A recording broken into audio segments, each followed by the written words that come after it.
My name is Dione. I am 40 years old and I'm from Grande Prairie. I am a teacher, but my most important role is a mom.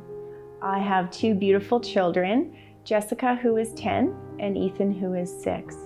We call ourselves the Big Three. We have a wonderful village that spans all the way from our hometown to California. We have so much support that have carried us through a lot of dark times. My kids and I love to spend time laughing, making memories, just being outside, whether it be biking, going for walks, taking pictures, or just finding little treasures in nature. I love being active with friends and family and painting, drawing, anything kind of creative. I love spending time by myself as well, just drinking in nature, praying, painting, capturing pictures, swimming, anything outdoor.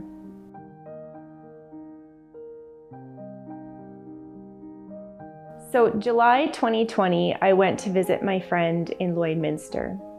Over a glass of wine, she shared with me her story about how she had found a lump in her breast after doing a self-examination.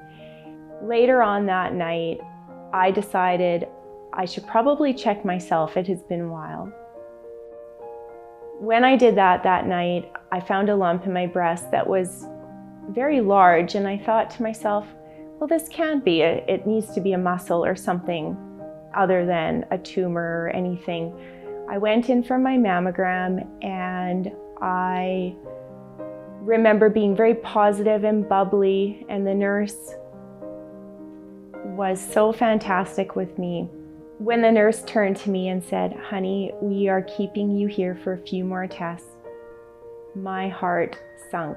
It's like I knew. After that, I went in for an ultrasound and a biopsy, and I remember feeling numb.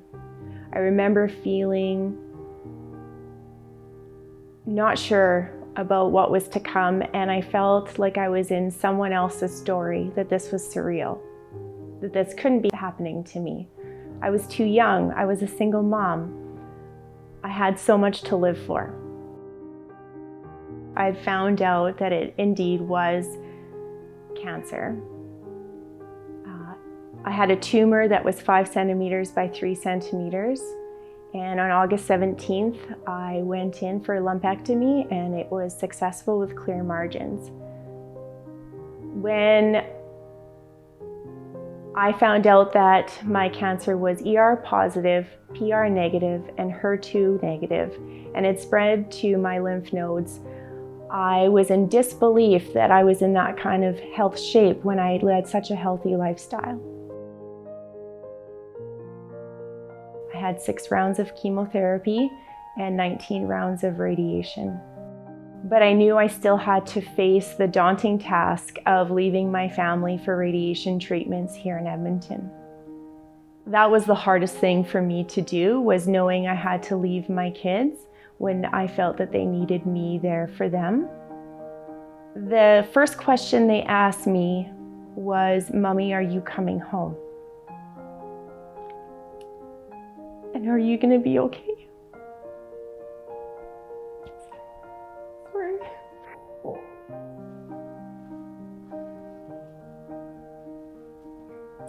In that moment, I decided that cancer wasn't going to steal my joy. It wasn't going to steal moments from my life or my children. I decided in my mind that I was stronger than this, and I believe that God has a plan for me and for my children.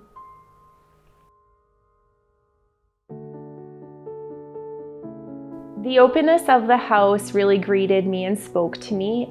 I knew that I was safe here. Amid COVID, I looked around and everything was so clean. My room was sponsored by a woman's family from Grande Prairie, Eva Marie. Her story was inspirational. She unfortunately lost her battle to cancer, but it felt like a hug from home, knowing that I was supported by somebody in Grande Prairie in that way. COVID made things difficult at times. This also created a bond between the house guests and I that I don't think we would have had if those other things were open to us.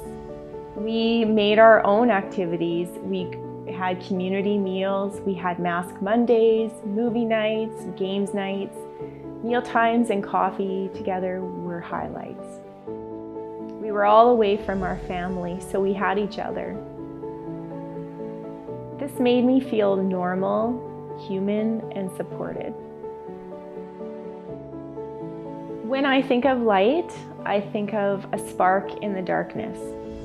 Compassion House was that glimmer of hope, of healing, of happiness in the darkest and most difficult, evil time that cancer can be on a life.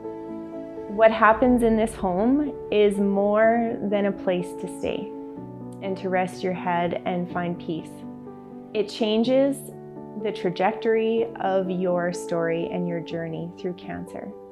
And it enlightens people's path, and I'm forever grateful.